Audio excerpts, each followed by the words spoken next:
You need to listen to me right now. Let go of my arms.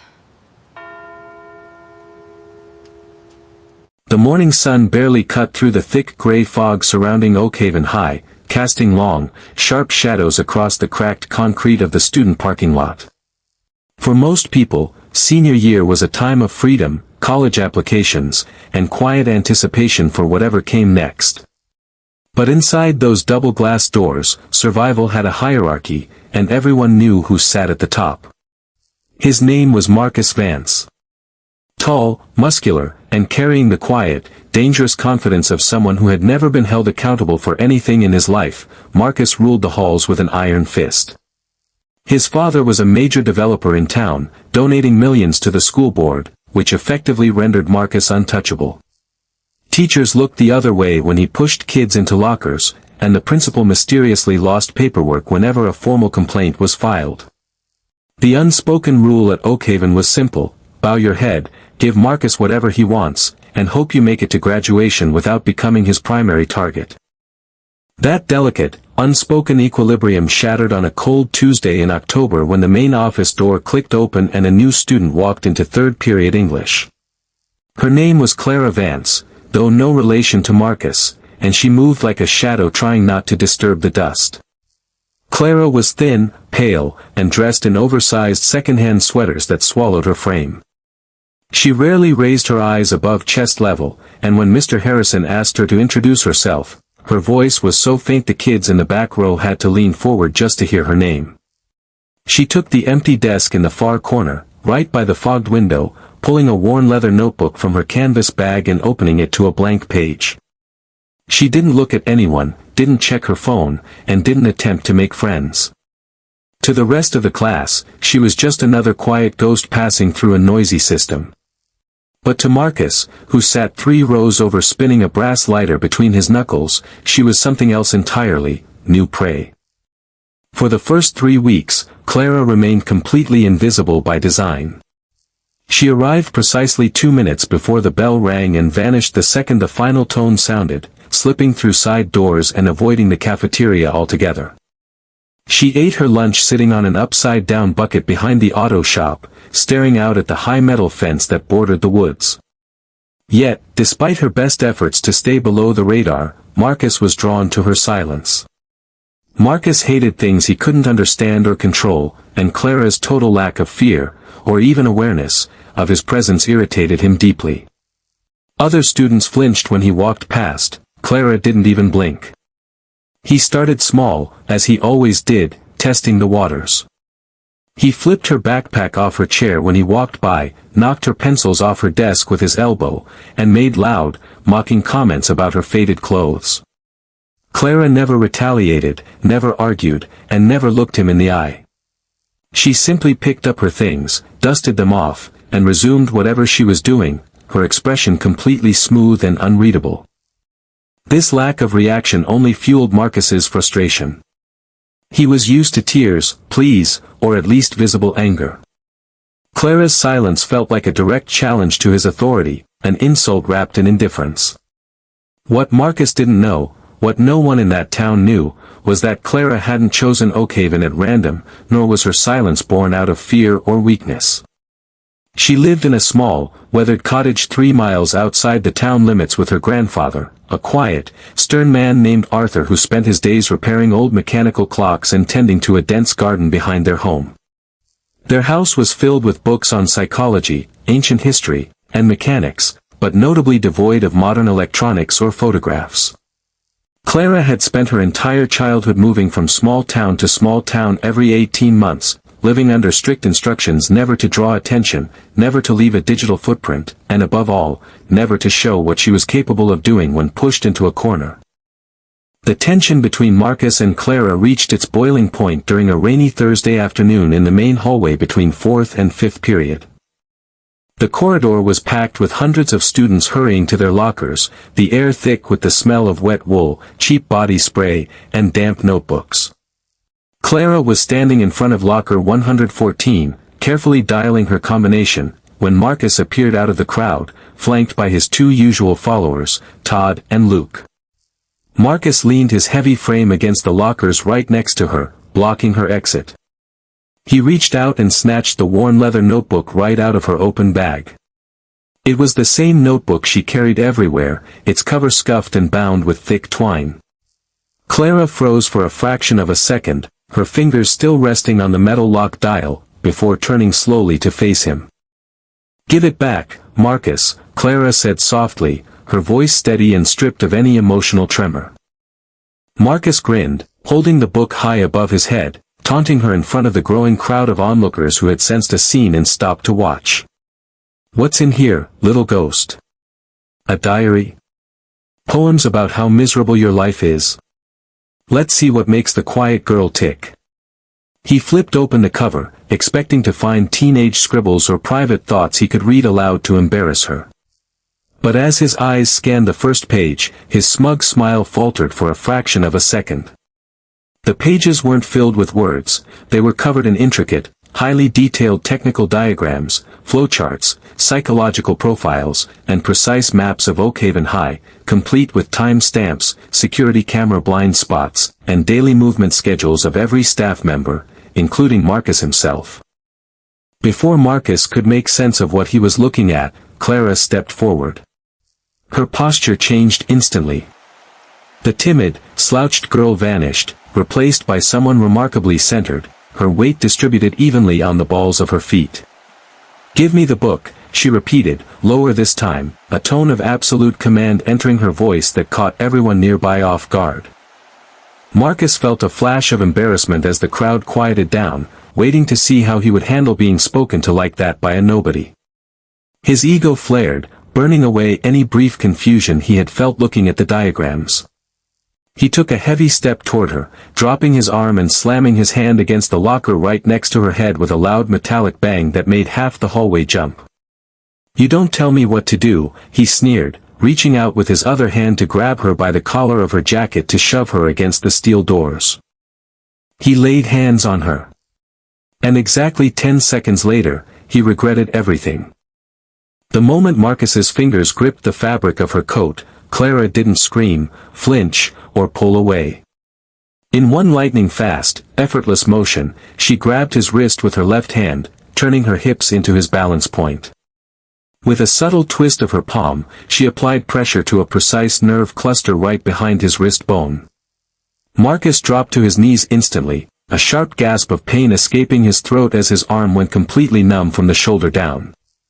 The notebook slipped from his paralyzed fingers, and before it even hit the floor, Clara caught it cleanly in mid-air with her free hand.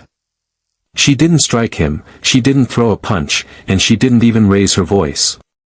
She simply held his wrist immobilized in a grip that felt like a steel vice, looking down into his wide, panicked eyes with cold, clinical detachment. "If you ever touch me again," Clara murmured, leaning in so only he could hear, "I won't just take your balance. I will take everything your father bought you, starting with the lie that you are safe in this town. Now get up." She released his wrist. Marcus scrambled backward on the slick linoleum floor, clutching his trembling arm, his face pale and sweat instantly breaking out across his forehead. The hallway was dead silent.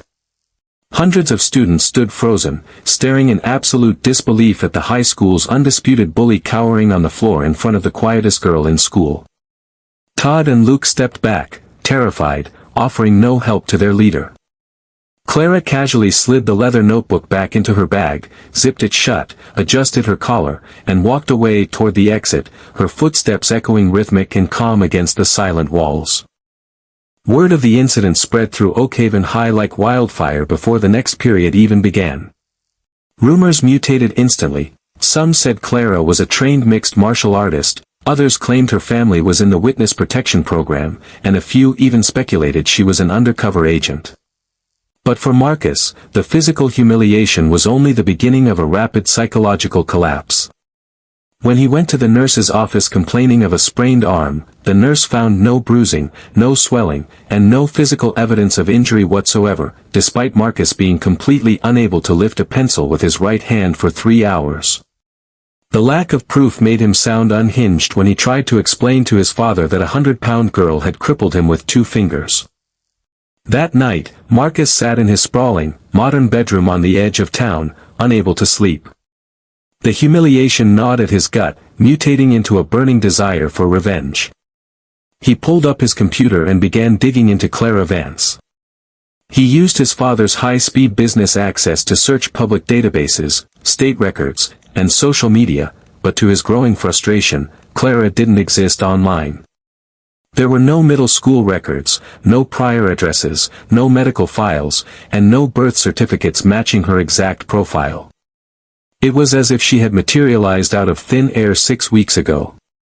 Determined to find something he could use to destroy her reputation and regain his standing at school, Marcus decided to take matters into his own hands. The following evening, under the cover of a dense late autumn rainstorm, Marcus drove his truck out toward the rural route where Clara lived. The cottage was set deep in the woods, down an unpaved gravel driveway flanked by towering pine trees that blocked out the moonlight. He parked a quarter-mile down the road, cut his headlights, and pulled his hood over his head, slipping through the wet brush until he reached the perimeter of the property. The house was dark, save for a single amber light glowing from a basement window near the rear of the structure. Marcus crept up to the window, kneeling in the wet mud, and peered through the dusty glass. What he saw inside made his breath catch in his throat. The basement wasn't a storage room or a cozy living space, it was a high-tech command center filled with wall-mounted monitors, encrypted communications radio gear, map boards pinned with red string, and rows of filing cabinets labeled with the names of prominent local figures, including his father, Richard Vance. Sitting at a large wooden desk in the center of the room was Clara's grandfather, Arthur. But Arthur wasn't repairing clocks. He was wearing a dark tactical headset, typing rapidly into a terminal interface that displayed live security camera feeds from Oakhaven High School, the town hall, and the local police station. Marcus felt a cold surge of dread wash over him. This wasn't a family hiding from a violent past, this was an active, highly sophisticated surveillance operation. As Marcus leaned closer to read a label on a folder resting near the window frame, his foot slipped on a wet rock, snapping a heavy branch with a sharp crack that sounded like a gunshot in the quiet night air. Inside the basement, Arthur's head snapped toward the window immediately. Before Marcus could react, the basement light went out, plunging the backyard into total, pitch-black silence. Panicking, Marcus scrambled backward, slipping in the mud and sprinting blindly through the woods toward his truck. Heavy footsteps crashed through the underbrush behind him, gaining ground with terrifying speed and precision. Marcus burst out onto the gravel road, lunging for his truck door, but as he reached for the handle, a firm, cold hand grabbed his shoulder and spun him around, slamming him against the side panel of the vehicle. Marcus screamed, shielding his face, expecting a brutal beating. "Calm down, boy," a deep, raspy voice growled. Marcus opened his eyes to see Arthur standing over him, holding a heavy tactical flashlight pointed directly at his face, blinding him. Beside Arthur stood Clara, wearing a dark raincoat, her arms folded across her chest, watching him with that same unnerving, clinical composure she had shown in the hallway. "Why are you stalking my granddaughter, Marcus?" Arthur asked, his voice steady, carrying the quiet authority of a man who had spent decades in high-stakes environments. I wanted to know who she really was." Marcus stammered, his bravado entirely gone, his body shivering from the cold rain and pure terror. "You guys are spy masters or something. You have cameras in the school. I'm telling my father. I'm telling the police." Clara stepped forward, stepping into the beam of the flashlight. "You can tell your father if you want, Marcus," she said quietly. "In fact, we were counting on you doing exactly that. But before you call him, maybe you should ask yourself why my grandfather and I have spent the last 6 months monitoring your father's shell corporations and the illegal chemical dumping sites his company has been burying behind the high school's athletic fields for the past 5 years. Marcus blinked, the rain stinging his eyes as her words sank in. What are you talking about? My dad runs a construction company. He builds parks. He donates to the sports teams. Your father buys silence, Clara corrected smoothly, pulling a laminated document from inside her slicker and holding it in front of his face. He's been dumping industrial solvents into the Oakhaven watershed to avoid disposal fees, causing the elevated cancer cluster rates in the north side of town, the same cluster that killed my mother 3 years ago when we used to live 2 towns over, downstream from his previous project. We didn't come here to hurt you, Marcus. We came here to gather the evidence your father thought he successfully buried. The world seemed to tilt beneath Marcus's feet. The image of his powerful, respectable father, a man he had strived so hard to emulate through power and intimidation, shattered into 1,000 jagged pieces. The rage and arrogance that had defined Marcus's entire adolescence began to dissolve, replaced by a hollow, sickening realization. Everything he had built his identity on, his status, his wealth, his invincibility, was paid for with poison and corruption. Why didn't you just call the federal authorities? Marcus asked, his voice cracking, reduced to a fragile child standing in the freezing rain. Because your father owns the local judges, and his lawyers can stall federal indictments for a decade while the water stays poisoned, Arthur replied, lowering the flashlight slightly so Marcus could see his face. We needed the master paper trail, the physical ledger your father keeps in his private safe at the construction office. And tonight, Marcus, you are going to help us get it. Marcus stared at Arthur, then at Clara. No way. I'm not breaking into my dad's office. That's treason. That's illegal. What's illegal is poisoning children for profit, Clara said, her tone softening just a fraction, revealing a glimmer of deep, unspoken pain behind her sharp exterior. I know what it's like to look up to someone and realize they are a monster, Marcus. My father was no hero either. But you have a choice right now. You can stay his little enforcer, beating up kids in hallways to hide how small you feel inside, or you can do one real, courage-filled thing in your life and help us fix this. The rain beat down relentlessly on the roof of the truck as Marcus stood in the darkness, caught between the terrifying truth of his reality and the possibility of a completely different path. He looked at his hand, the same hand he had used to shove kids, to assert dominance, to make people fear him. He remembered the look in the eyes of the younger students when he walked down the hall, pure, unadulterated terror. He had thought that was respect. Now, looking at Clara, he realized it was just pathetic. How do we get into the safe? Marcus whispered, his head hanging low. A subtle, approving smile appeared on Arthur's weathered face. I thought you'd never ask, the old man said softly. Over the next 4 hours, inside the basement command center, the dynamic between the three of them shifted entirely. Marcus was brought into the operation not as a prisoner, but as an insider asset. Clara walked him through the blueprints of his father's downtown headquarters, pointing out security protocols, guard shifts, and keycard access points. For the first time in his life, Marcus listened to someone else with genuine respect, stunned by Clara's sharp intelligence, tactical mind, and total lack of malice toward him, despite everything he had done to her at school. She wasn't angry at him for bullying her, she pitied him. And that pity hit Marcus harder than any punch ever could. At 2 a.m., the plan went live. Using Marcus's personal emergency keycard, the three of them bypassed the front security gate of Vance Development Headquarters without triggering the silent alarms. They moved through the quiet, darkened executive corridors like shadows, with Arthur monitoring local police scanners from a van parked 2 blocks away while Clara and Marcus pressed onward toward the top-floor corner office.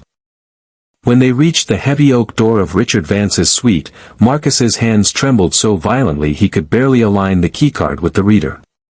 Clara placed a calm, warm hand over his knuckles, steadying him. Breathe, she whispered in the dark. You are doing the right thing. The green light flashed, and the lock clicked open. Inside, the office smelled of expensive leather, aged whiskey, and cigar smoke. Clara immediately moved to the painting hanging behind the mahogany desk, swinging it open to reveal the heavy floor safe embedded in the concrete wall. She pulled a compact electronic diagnostic device from her pack and attached it to the digital keypad, monitoring the frequency responses as the machine cycled through combinations. Suddenly, the heavy door behind them swung open, and the overhead fluorescent lights flicked on with a loud ballast buzz. Standing in the doorway was Richard Vance himself, flanked by 2 armed private security guards. He wasn't wearing his suit jacket, his tie was loosened, and his eyes were bloodshot with fury. "I thought I heard a security override on my phone app," Richard said, his voice cold, devoid of any paternal warmth. "I expected corporate spies. I certainly didn't expect my own useless son aiding a trespasser." "Dad!" Marcus gasped, stepping back, instinctively trying to put himself between his father's guards and Clara. "You need to listen to me. They know about the dumping sites. They have the watershed reports. It's over, Dad. You have to stop." Richard let out a dry, bitter laugh that echoed harshly off the glass windows. "Over? Boy, you don't have the slightest idea how the real world works. Do you think I built this empire by being soft? Do you think your prep school tuition, your sports cars, and your comfortable life were paid for with good intentions? You exist because I do what needs to be done. Now step away from that girl before I have these men remove you permanently." Marcus looked at his father, really looked at him, and saw a man consumed by greed, completely devoid of conscience or love. The illusion was entirely broken. "No," Marcus said, taking a firm step forward, locking his legs and standing tall in front of Clara. "I'm not moving." Richard's face contorted with rage. "Grab them both," he ordered the guards. "We'll handle the police narrative later." The larger guard stepped forward, reaching for his holster, but before his hand could make contact with his weapon, Clara acted. Using the tight space of the office to her advantage, she ducked beneath the guard's reach, drove her palm upward into his chin to disorient his balance, and swept his leg out from under him, sending him crashing into the glass coffee table. The second guard drew his taser, aiming it at Clara, but Marcus didn't hesitate. Fueled by a sudden surge of adrenaline and a desperate need to protect the girl he had spent weeks tormenting, Marcus tackled the second guard at full speed, slamming him against the wall and wresting the weapon from his grip. In the chaos, Clara detached the diagnostic tool from the safe. It had finally cracked the code with a sharp electronic beep. The heavy steel door popped open. She reached inside, pulled out the thick leather binder containing the original hand-signed disposal manifests and offshore banking accounts, and jammed it into her backpack. "We have what we need," Clara shouted over the commotion. "Marcus, let's go." Marcus kicked the taser away from the downed guard, grabbed Clara's arm, and together they sprinted out of the office, slamming the heavy oak door shut behind them and jamming a metal chair under the handle to delay Richard and his men. They raced down the emergency stairwell, their heartbeats thundering in their ears, bursting through the alley exit just as Arthur pulled the van around the corner, throwing the slide door open. They dove inside, and the van sped off into the rainy night, leaving the glowing towers of Vance Development behind in the mist. By sunrise, the binder and all associated digital files had been delivered directly to the State Attorney General's office and the Federal Environmental Protection Agency.